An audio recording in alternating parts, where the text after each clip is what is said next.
Friends, good morning. आज हम कुछ अलग सा कुछ करने जा रहे हैं। So let's start. आज देखते हैं एक बुक समरी जो कि आपकी बुरी आदतों को हमेशा के लिए छोड़ दें। ठीक है, ये बुक है आपकी rewire book summary in Hindi. So let's see कि इस बुक में क्या दिया गया है।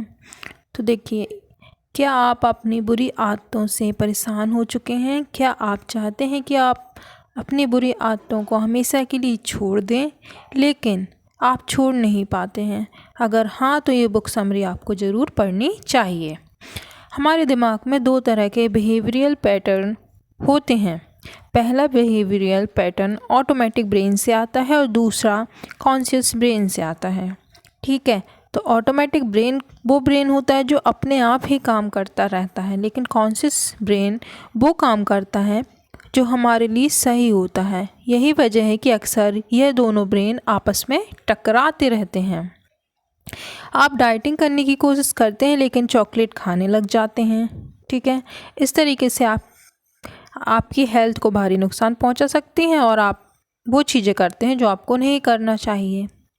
ऐसा क्यों होता है? आप खुद को नुकसान पहुंचाने वाली चीज़ें क्यों करते हैं? तो इस बुक समरी में आप यही जानेंगे। ठीक है, 12 स्टेप प्रोग्राम के बारे में जानने को मिलेगा, जिसकी मदद से आप अपनी बुरी आदतें मिटा पाएंगे। तो two brains not working together, दो दिमाग एक साथ काम नहीं कर सकते हैं, जैसे कि आपको पता है। तो क्या करना है? ऑटोमेटिक ब्रेन के कारण हमारे दिमाग में सेल्फ डिस्ट्रक्टिव बिहेवियर पैदा होता है। मतलब ऑटोमेटिक ब्रेन हमारे माइंड को इस कदर कंट्रोल करता है कि हम वो काम करने लग जाते हैं जो हमारे लिए नुकसानदायक होता है। जब हमारा ऑटोमेटिक ब्रेन हमसे कोई ऐसा काम करवाता है जो हमारे लिए नुकसानदायक है, तब हमारा कॉन्शियस ब्रेन हमें रोकने की कोशिश करता है।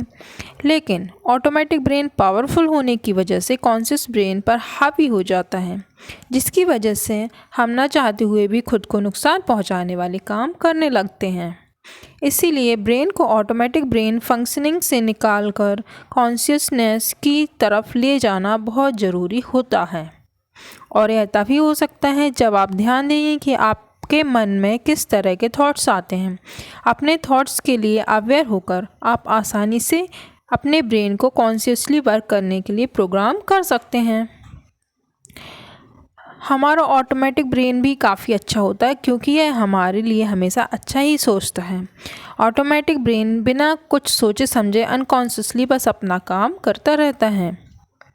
मतलब यह है कि ब्रेन बिना किसी जानकारी के अपने डिसीजन लेने लगता है। यह हमें कॉन्फिडेंट और खुश महसूस करवाने के लिए चीज़ें करता है, चाहे फिर वो गलत क्यों ना हो। इस तरीके से ये है। अगर हम इसको एग्जाम्पल के तौर पर समझें तो मान लीजिए आपको किसी पार्टी में जाना है और आप उस पार्टी के लिए खुद को अच्छे से रेडी करते हैं। आप जिस तरह के कपड़े पहनते हैं, आप उस तरह के कपड़े भी खुद को अट्रैक्टिव दिखाने के लिए ही पहनते हैं। ठीक है, क्योंकि कहीं ना कहीं आपके अनकॉन्शियस ब्रेन में यह बात होती है कि आपको पार्टी में अच्छा दिखना है, चाहे आप बाद में कपड़ों की वजह से अनकंफर्टेबल ही फील क्यों ना करें। हर किसी के साथ ऐसा होता है। हमारा दिमाग हमें शॉर्ट टर्म में सिक्योर और खुश करने के चक्कर में कई बार हमसे ऐसे काम भी करवा लेता है जो कि हम भारी मुसीबत में पड़ सकते हैं। तो इसीलिए कॉन्शियस और ऑटोमेटिक दोनों ब्रेन का सामंजस्य होना बेहद इम्पोर्टेंट है। ठीक है, तो इस तरीके से हमने देखा कि हमारा ब्रेन किस टाइप से वर्क करता है।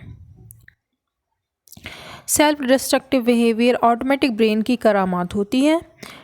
जब हम खुद को नुकसान पहुंचाने वाले काम करने लगते हैं तो सेल्फ डिस्ट्रक्टिव बिहेवियर कहलाता है। आपने संजू मूवी तो देखा होगा, जिसमें संजय दत्त को उनके पापा डांटते हैं या उन पर काम का प्रेशर डालते हैं तो वह ड्रग्स लेने लगते हैं, जिसके बाद कुछ समय के लिए उन्हें अच्छा लगता है और उनके पिता का जब उनकी तरफ ध्यान जाता है तो ये सारी चीज़ें क्या हैं? सेल्फ डिस्ट्रक्टिव बिहेवियर कहलाती हैं। सेल्फ डिस्ट्रक्टिव नेचर वाले लोग दूसरों का ध्यान खींचने के लिए अक्सर ऐसी चीज़ें करते हैं। इसे किस तरीके से रोका जाए, यह जानने से पहले थोड़ा ज़रूरी है कि लोग आखिर इस तरह के काम करते क्यों हैं। पहला यह कारण हो सकता है कि लोग को खुद को ही नुकसान पहुंचाते हैं और लोगों को बचपन में कभी उनके माता पिता से प्यार, समय, रिस्पेक्ट नहीं मिला हो, जिसकी वजह से वो लोग अपने माता पिता का ध्यान भी आकर्षित करने की कोशिश करते हैं। दूसरा कारण यह हो सकता है कि उन्हें अप्रिसिएशन ना मिला हो, जिसकी वजह से वो अप्रिसिएशन अर्थात प्रशंसा पाने के लिए भी ऐसा करते हों। ठीक है, लेकिन इस तरह की चीज़ें करने से सेल्फ डिस्ट्रक्टिव नेचर का पता चलता है। अब कुछ 12 स्टेप्स हैं जो आप फॉलो करके इन सेल्फ डिस्ट्रक्टिव नेचर को दूर कर सकते हैं। देखते हैं पहली हैबिट। अगर आप सचमुच में बैड हैबिट या एडिक्शन को छोड़ना चाहते हैं तो आपको ये स्वीकार करना होगा कि बैड हैबिट्स की चपेट में है और बैड हैबिट्स आपकी कंट्रोल में नहीं है। ठीक है। दूसरा स्टेप है, आपको कई बार कोई लंबा हाथ नहीं मारना, बल्कि आपको एक एक दिन अपने बैड हैबिट से दूर रहने की कोशिश करनी है। आपको इस बात को भी मानना होगा कि ऐसे भी दिन आएंगे जब आपका कंट्रोल आपके बस से बाहर जाएगा। तो आपको खुद को सिर्फ यही याद दिलाना कि यह वक्त भी बीत जाएगा और आपकी हैबिट भी छूट जाएगी। फोर्थ स्टेप है, बुरे विचारों को मन से हटाने के लिए आपको ध्यान, मोरल वैल्यूज़ पर ले जाना होगा। फिफ्थ स्टेप है कि आपको आपकी बुरी आदतें पीछे छोड़ना चाहते हैं तो उन व्यक्तियों से माफ़ी मांगनी पड़ेगी जिनको आपने तकलीफ़ दी है। सिक्स्थ स्टेप है, आपके अकेले रहने की जगह आप अपना समय दूसरों को दीजिए।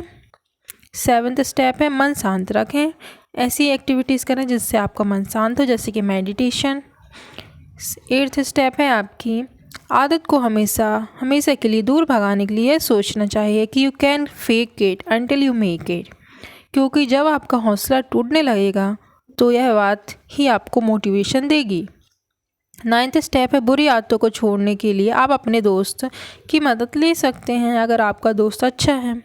10th स्टेप है, अपने बुरे विचारों से छुटकारा पाने के लिए आपको लिखना शुरू करना चाहिए। कॉन्शियस तरीके से उन बातों पर आपका ध्यान जाएगा अगर आप वो रिटर्न में लिखेंगे।